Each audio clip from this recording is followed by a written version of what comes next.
1.3। I hope जो हम लोग पीछे टॉपिक्स पढ़ चुके हैं वो आपको प्रॉपरली समझ में आ रहे होंगे। तो आज का हमारा टॉपिक क्या है? आज का हमारा टॉपिक 1.3 है, definition, categories, benchmark disabilities and the legal provision for PWD in India. Hindi में बात करें, भारत में पीडब्ल्यूडी एक्ट की बेंचमार्क डिसेबिलिटी श्रेणियों का परिभाषा एवं उनका कानूनी प्रावधान। पीडब्ल्यूडी हमसे आप क्या समझते हो? पीडब्ल्यूडी होता है पर्सन विद डिसेबिलिटी, ऐसे प्रावधान जो हमारे दिव्यांग लोगों से संबंधित होते हैं, दिव्यांग जो व्यक्ति होता है उससे संबंधित होते हैं। क्या है भारत में इनकी क्या श्रेणियां हैं और इन पे क्या कानूनी ही प्रावधान किए गए हैं। तो आज हमारा टॉपिक इस पे बेस्ड है। अब हम बात करते हैं आगे चल के कि हम आगे आज क्या क्या पढ़ेंगे। ठीक, तो हम अपनी नेक्स्ट स्लाइड अगर चेंज करते हैं तो हम नेक्स्ट स्लाइड में अपना देखते हैं कि हमारा क्या लिखा हो। सबसे पहले हमारा बात की जा रही है भारतीय पुनर्वास परिषद, RCI, rehabilitation council of India. तो अगर आप लोगों को मालूम है, इसमें क्या मालूम कर रखा है, जो भी हमारे इंडिया में डिसेबिलिटीज़ हैं उनके लिए कौन कौन काम करता है, उसका क्या कानूनी प्रावधान है। तो RCI भी हमारे क्या करती है, स्पेशल एजुकेशन की फील्ड में सबसे इंपॉर्टेंट जो वर्क करती है वो RCI करती है। तो सबसे पहले नाम यहाँ पे हम RCI का लेते हैं, RCI की बात करते हैं। तो मैं RCI के बारे में आपको पहले वीडियो में सब बता चुकी हूँ। RCI स्पेशल एजुकेशन की फील्ड में क्या काम करती है, कैसे काम करती है ना। वो स्वयं से कोई भी चीज़ कंडक्ट नहीं करती है, कोई भी कोर्स, वो लोगों को, वो अदर इंस्टीट्यूट को क्या करती है, मान्यता देती है। हम सब जानते हैं RCI हमारी कब लागू हुई थी, है ना। इसके बारे में हम लोग पढ़ चुके हैं डीपली पुराने आपकी वीडियो में। देन अगर आप लोगों को कुछ अब भी कन्फ्यूजन है तो इससे रिलेटेड जो भी आप लोगों को जानना है, जो भी चीज़ समझनी है, वो पुरानी वीडियो में आप लोग देख सकते हो। बार बार एक चीज़ को रिपीट करके कोई फ़ायदा नहीं, वो आपका ही टाइम वेस्ट होने वाला है। ठीक है, तो इससे रिलेटेड अगर कुछ प्रॉब्लम आएगी तो हम वो बाद में डिस्कस कर लेंगे। देन अभी हम आगे बढ़ते हैं इससे रिलेटेड इशू के लिए। अगर मैं आगे बढ़ूँ तो मैं आगे देखती हूँ कि मेरा जो नेक्स्ट टॉपिक है वो क्या है, निःशक्त समान अवसर अधिकारों का संरक्षण एवं पूर्व भागीदारी अधिनियम 1995। पर्सन विद डिसेबिलिटी, इंग्लिश में बात करूँ, person with disability, equal opportunity, full participation, protection of right act 1995। ये क्या है, ये भी एक अधिनियम है, ये एक एक्ट है जो 1995 में आया था। ठीक है, इसमें क्या है, इसका पूरा नाम क्या है, निःशक्त जन समान अवसर अधिकारों का संरक्षण एवं पूर्व भागीदारी अधिनियम 1995। इस अधिनियम के अंदर क्या क्या चीज़ें हैं वो हम लोग देखते हैं और हम लोग आगे चल के नेक्स्ट स्लाइड में अपना वो पढ़ते हैं कि हमें क्या क्या चीज़ें इसमें क्या क्या चीज़ें हमें पढ़नी है। तो अब मैंने अपने पीछे एक स्लाइड में हमने बात करी कि PWD, person with disability act में हम क्या क्या चीज़ें देखेंगे। तो हम क्या देखेंगे, सबसे पहले आप लोग इनकी शॉर्ट्स एंड फुल फॉर्म पे बहुत फोकस करना है, क्योंकि एग्जाम में इस तरह के क्वेश्चन बनते हैं कि भाई PWD की फुल फॉर्म बताओ, पर्सन विद डिसेबिलिटी। ठीक है, तो ऐसे हमने पीछे पढ़ा। RCI की फुल फॉर्म पूछ सकता है, RCI की फुल फॉर्म क्या है, रिहेबिलिटेशन काउंसिल ऑफ इंडिया। इस तरीके से हम जितने भी आगे एक्ट पढ़ेंगे हो सकता है एग्जाम में इससे रिलेटेड फुल फॉर्म पूछी जाए, क्योंकि एग्जाम में 5 नंबर की आपकी फुल फॉर्म पूछी जाती हैं IDD वाले एग्जाम्स में। अब हम बात करते हैं अपने टॉपिक के ऊपर। इस अधिनियम को समान अवसर अधिकारों का संरक्षण एवं पूर्व भागीदारी अधिनियम 1995 के नाम से जाना जाता है। जिस तरीके से हमने पहली स्लाइड में पढ़ा था कि इस पूरे एक्ट का नाम क्या था, समान अवसर अधिकारों का संरक्षण एवं पूर्व भागीदारी अधिनियम, तो इसका पूरा नाम यही है, पर्सन विद डिसेबिलिटी एक्ट 1995। ये एक्ट पूरे इंडिया में लागू हुआ है, लेकिन कहाँ पर छोड़ के, सिर्फ जम्मू और कश्मीर को छोड़कर ये पूरे इंडिया में लागू किया गया था। अब हम बात करते हैं कि ये बात किस चीज़ पे करता है। जैसे एक समान व्यक्ति है इस एक्ट के हिसाब से, ऐसे ही एक स्पेशल व्यक्ति है। जिस तरह से समाज में एक सामान्य व्यक्ति को जीने का अधिकार है, उसका हर एक हक उसका पूरा किया जाता है, उसके जितने भी राइट्स हैं, चाहे वो एजुकेशन है, एम्प्लॉयमेंट है, सोशलाइजेशन है, कम्युनिटी का जितने भी उसके राइट्स हैं वो उसे प्रॉपरली मिलते हैं। तो हमारे PWD एक्ट क्या में किस चीज़ में काम करता है कि डिसेबल्ड व्यक्ति को भी सामान्य व्यक्ति की तरह जीने का पूरा हक है। जैसे एक सामान्य व्यक्ति को उसके सारे अधिकार प्राप्त होते हैं, उसी तरह से स्पेशल बच्चों को भी उनके सारे अधिकार प्राप्त हो सकें। जैसे सामान्य व्यक्ति एक स्कूल में पढ़ता है, उसी तरह से एक स्पेशल बच्चा भी, उसे वो किसी स्कूल में एडमिशन करने जाता है तो उसे मना नहीं किया जाए। हम बात करें अधिकारों का संरक्षण, इनके जो भी अधिकार है वो अधिकारों को दिलाता है। पूर्ण भागीदारी, फुल पार्ट है ना, कि जिस तरीके से एक समान व्यक्ति हर एक काम में अपनी पूर्व इन्वॉल्व होता है, इस तरह से हर एक सोसाइटी में, हर एक सोशलाइजेशन में, हर एक सोशल एक्टिविटी में इन तरह के बच्चों को भी पार्टिसिपेट कराना चाहिए। एक समान व्यक्ति की तरह उनको अधिकार दिलाना, ये इस एक्ट का काम है। मैं आगे देखूं आगे क्या लिखा हुआ है। आगे है संसद के दोनों सदनों द्वारा लोकसभा में 12 दिसंबर 1995 और राज्यसभा में 22 दिसंबर 1995 को ये पारित हुआ था 1995 में, इसलिए इस एक्ट का नाम 1995 है, पीडब्ल्यूडी एक्ट 1995। लेकिन जब हम बात करते हैं कि लागू होने की, तो लागू हुआ था ये हमारा 7 फरवरी 1996 को लागू हुआ था। ये बात याद रखना, इस तरह से क्वेश्चन पूछे जा सकते हैं कि भाई पारित कब हुआ था या फिर लागू कब हुआ था। दोनों चीज़ें अलग अलग हैं, एक पारित होना अलग है और लागू होना कि कब से वो चीज़ अप्लाई हुई थी। तो 1996 में अप्लाई हुई थी 7 फरवरी को। लेकिन जब हम बात करें कि ये चीज़ कब हमारा आ गया था, कब बना हुआ था, इसको इतनी है ना मान्यता कब मिल गई थी कि ये एक्ट बनेगा, तो वो हमारी मिली थी 1995 में 12 दिसंबर में।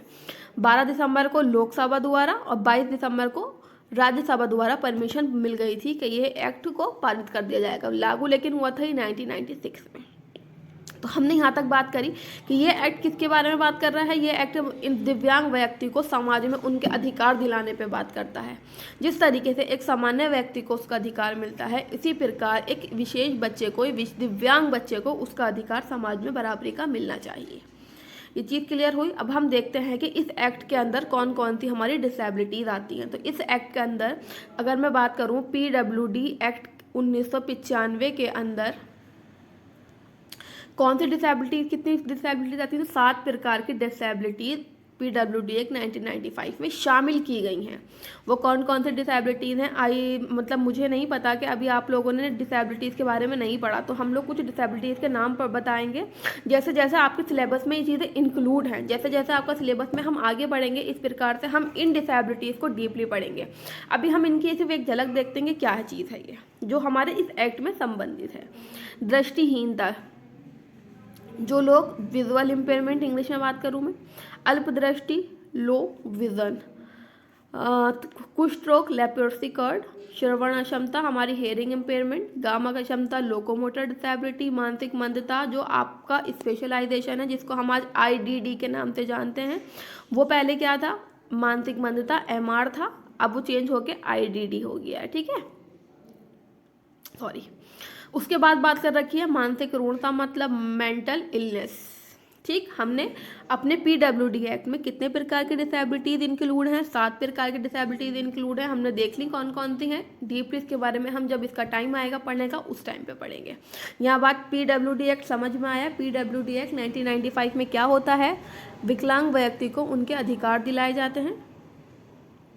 किस प्रकार से दिलाए जाते हैं उनके अधिकार, कि जैसे सामान्य व्यक्ति हमारा जीवन व्यतीत करता है, इसी प्रकार से स्पेशल व्यक्ति भी अपना जीवन व्यतीत करे। और इसमें 7 प्रकार की क्या होती हैं, आपकी 7 प्रकार की डिसेबिलिटीज़ होती हैं। इससे पहले वाली स्लाइड में हमने जाना पीडब्ल्यूडी एक्ट 1995। अब हम जानते हैं, हम एक नई स्लाइड के साथ हम नई बात करते हैं। अब हमारा जो नेक्स्ट उसका अंदर टॉपिक आ रहा है, कौन कौन सी हमारी एक्ट हैं जो हमारे इंडिया के लिए, इंडिया में हैं और जो हमारी दिव्यांगता की श्रेणी के लिए काम करते हैं। तो हम नेक्स्ट की बात करें अगर, RPWD एक्ट। RPWD एक्ट सबसे पहले हम जानते हैं है क्या। RPWD एक्ट जो है वो PWD एक्ट 1995 का संशोधित रूप है। इसका नाम बदलकर अब RPWD एक्ट 2016 कर दिया गया है। RPWD एक्ट की फुल फॉर्म एग्जाम्स में बहुत बार पूछी गई हैं। पीछे हम रिवर्स में पेपर देखें, पीछे बैक ईयर्स के, तो उसमें क्या है, उसमें बार बार RPWD एक्ट, PWD एक्ट और सारे जो हमारे जितने भी एक्ट हैं इनकी फुल फॉर्म पूछी जाती हैं। तो आप लोग इनकी फुल फॉर्म्स पे पूरा ध्यान दें। अब मैं बात करूँ RPWD एक्ट की फुल फॉर्म होती क्या है। तो RPWD एक्ट की फुल फॉर्म है rights of person with disability act.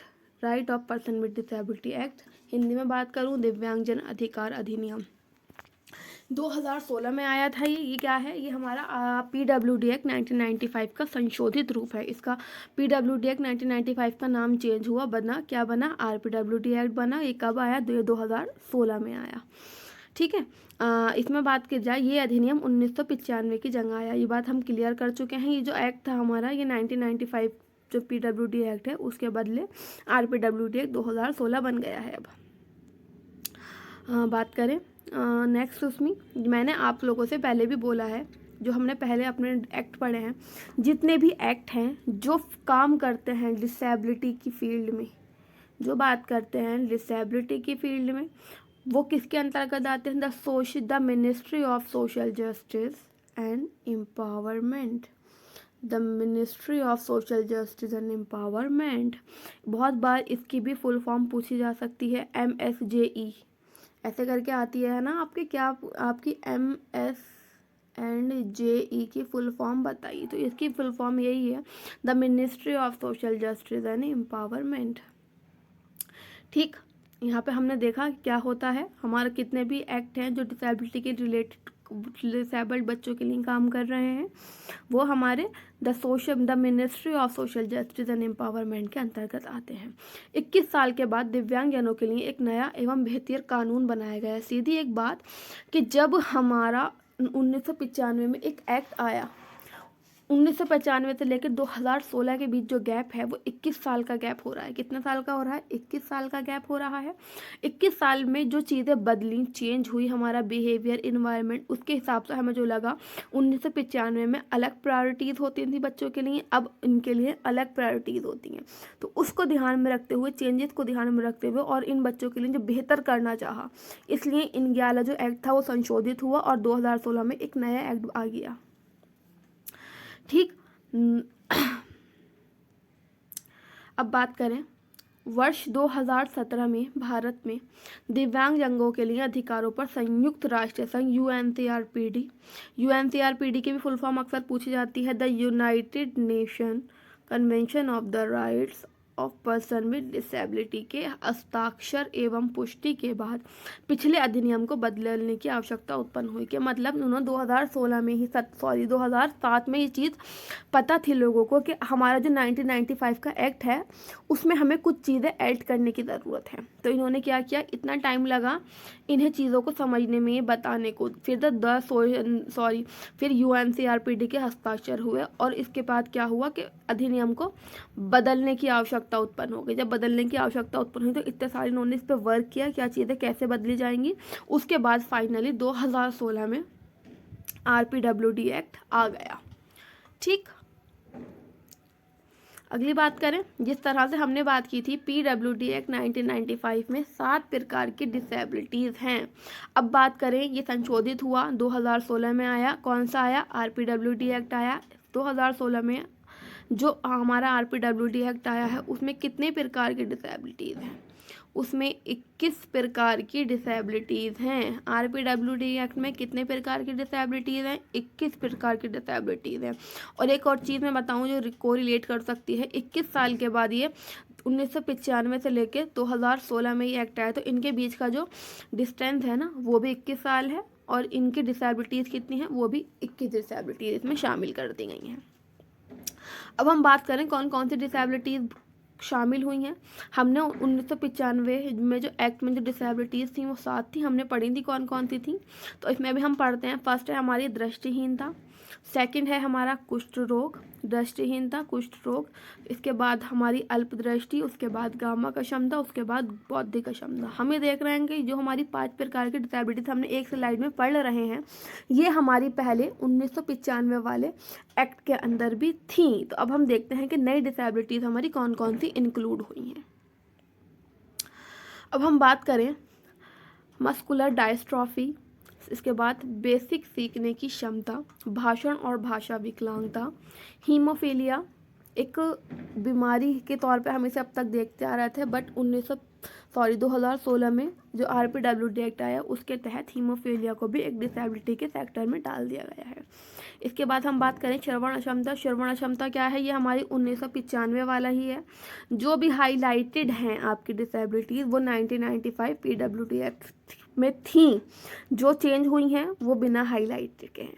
ठीक है, श्रवण अक्षमता, स्वालीनता, ऑटिज्म। आगे बात करूँ सुनवाई हानि, बौनापन। उसके बाद आता है मानसिक रूढ़ता। PWD एक्ट 1995 में मानसिक रूढ़ता इंक्लूडेड थी। फिर बात करें हम सेरेब्रल पॉलिसी, उसके बाद जिगर तंत्रिका संबंधी बीमारी, मल्टीपल स्क्लेरोसिस।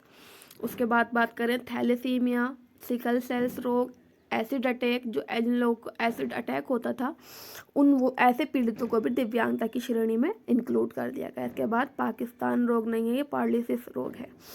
ठीक है, हमने ये 21 प्रकार की डिसेबिलिटीज़ देख ली। कहाँ कौन सी 21 प्रकार की डिसेबिलिटीज़ हैं? जो RPWD एक्ट में आई हैं। ठीक है, RPWD एक्ट 2016 के अंदर ये हमारी 21 प्रकार की डिसेबिलिटीज़ आई। इनके हमने नाम देखे, कौन कौन से नाम हैं। इसको हम अगर इसी वीडियो में मैं इंक्लूड करूँगी तो बहुत लंबा टॉपिक चला जाएगा आपका। तो इनके अभी हमने सिर्फ नाम पढ़े हैं, बाद में हम इन्हें एक्सप्लेनेशन के साथ फुल देखेंगे कि क्या कौन कौन सी डिसेबिलिटीज़ हैं और इसमें क्या क्या होता है। क्लियर? बात करें, ठीक, यहाँ तक हमने यहाँ जान लिया RPWD एक्ट। सबसे पहले हमने देखा RCI, उसके बाद देखा हमने PWD एक्ट, इसके बाद देखा हमने RPWD एक्ट। अब देखते हैं हम अपने नेक्स्ट किस एक्ट की बात करते हैं जो दिव्यांगता की श्रेणी में दिव्यांगताओं के लिए काम करता है। नेक्स्ट स्लाइड में हम बात करेंगे हमारा क्या दिख रहा है, हमें अपने ऊपर की हेडलाइन दिख रही है national trust act. National trust act NTA ये कब आया था हमारा? ये 1999 में आया था। कौन सा एक्ट आया था? 1999 में हमारा NTA एक्ट आया था। बहुत बार NTA की फुल फॉर्म मालूम कर ली जाती है क्योंकि आपका जब एग्ज़ाम का पैटर्न है उसमें 5 नंबर में फुल फॉर्म ही पूछी जाती हैं और फुल फॉर्म ज़्यादातर इन्हीं बनती हैं, इनसे ही। ठीक, तो हम बात कर रहे हैं नेशनल ट्रस्ट एक्ट NTA। तो आपकी NTA की फुल फॉर्म आ सकती है, तो क्या है NTA की full form? National trust act. अब हम बात करें इसमें है क्या, ये किस क्षेत्र में काम कर रहा है दिव्यांगता के, ये चीज़ हम बार बार एक्सप्लेन कर रहे हैं। राष्ट्रीय न्यास, नेशनल ट्रस्ट सामाजिक न्याय एवं अधिकारिता मंत्रालय भारत सरकार का एक संवैधानिक निकाय है। एक बात चल रही है, बहुत बार हम लोग पढ़ चुके, the ministry of social justice. The ministry of social justice and empowerment. जब भी बात आती है दिव्यांगता की, कि दिव्यांगता के क्षेत्र में दिव्यांग व्यक्तियों के लिए जो भी एक्ट काम करते हैं वो हमारे the ministry of social justice and empowerment के अंदर आते हैं। ये बात अब आपके दिमाग में बिल्कुल बैठ गई होगी। अब हम चेंज करते हैं नेक्स्ट स्लाइड और बात करते हैं कि क्या बात की जा रही है। इसमें क्या मालूम कर रहे हैं? इसकी स्थापना स्वालीनता, पर मस्तिष्क पक्षाघात, मानसिक मंदता और बहुविकलांगता से ग्रसित व्यक्तियों के कल्याण के लिए 1999 में नेशनल ट्रस्ट एक्ट की स्थापना की गई थी। कौन सी 4 डिसेबिलिटीज़ के लिए की गई थी? मानसिक मंदता, बहुविकलांगता, स्वालीनता और परमस्तिष्कीय पक्षाघात। ये जो हमारी डिसेबिलिटीज़ हैं 4 प्रकार की, इनके लिए इनके लोग ऐसे बच्चे जो इन 4 डिसेबिलिटीज़ से ग्रसित है उन बच्चों के कल्याण के लिए 1999 में NTA एक्ट का स्थापना हुई थी। क्लियर? हमारे NTA एक्ट सिर्फ 4 डिसेबिलिटीज़ पे वर्क करता है। वो कौन कौन सी हैं? स्वालीनता ऑटिज्म, परमस्तिष्क पक्षाघात सेरेब्रल पॉलिसी, मानसिक मंदता मेंटल रिटार्डेशन, बहुविकलांगता मतलब मल्टीपल डिसेबिलिटी। ये बात मैं बार बार रिपीट करती हूँ कि मानसिक मंदता जो आज हम बात करते हैं IDD intellectual and developmental disabilities, इसका पहले नाम मेंटल रिटार्डेशन था जिसे हिंदी में मानसिक मंदता कहा जाता था। बात करें आगे, इस अधिनियम को 30 दिसंबर 1999 को राष्ट्रपति की सहमति प्राप्त हो गई थी। कब प्राप्त हुई थी? 29 दिसंबर 1999 को। राष्ट्रीय न्यास दिव्यांगों और उनके परिवारों की क्षमता के विकास हेतु अवसर उपलब्ध कराने का कार्य करता है ताकि उनके अधिकारों की पूर्ति हो तथा एक समावेशी समाज एवं समर्थित वातावरण प्राप्त हो। हम बात करें NTA की वर्क की। NTA क्या करता है? NTA वर्क, इसको हिंदी में राष्ट्रीय न्यास बोलते हैं, नेशनल ट्रस्ट एक्ट को। तो इसमें क्या है कि दिव्यांगों, जो बच्चे किसी भी विकलांगता से ग्रसित हैं, उनको हम दिव्यांग बोलते हैं, और उनके परिवारों की क्षमता के विकास के लिए। जब हमारे समाज में एक फैमिली में दिव्यांग बच्चा पैदा होता है तो उसमें क्या होता है कि उन फैमिलीज को डिमोटिवेट किया जाता है, उनकी गलत धारणा बना दी जाती है, उन्हें समाज से मिलने नहीं दिया जाता, उन्हें समाज में प्रॉपर अधिकार नहीं लेने देती बाकी की जो हमारी सोसाइटी होती है।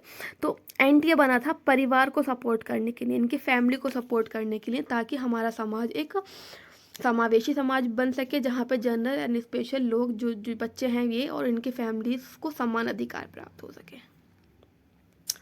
ठीक, अब हम बात करें, अब हमने पढ़ा, एनटीए पढ़ लिया हमने, पीडब्ल्यूडी एक्ट 1995 पढ़ लिया, आरपीडब्ल्यूडी एक्ट पढ़ लिया, और अभी हमने क्या पढ़ा, उससे पहले हम आरसीआई पढ़ चुके हैं। तो हम अपनी चीज़ें, काफ़ी चीज़ें हम लोग कवर कर चुके हैं कि क्या क्या चीज़ें हमें इसमें पढ़नी है। अब हम देखें इसमें हमारा रह क्या गया है।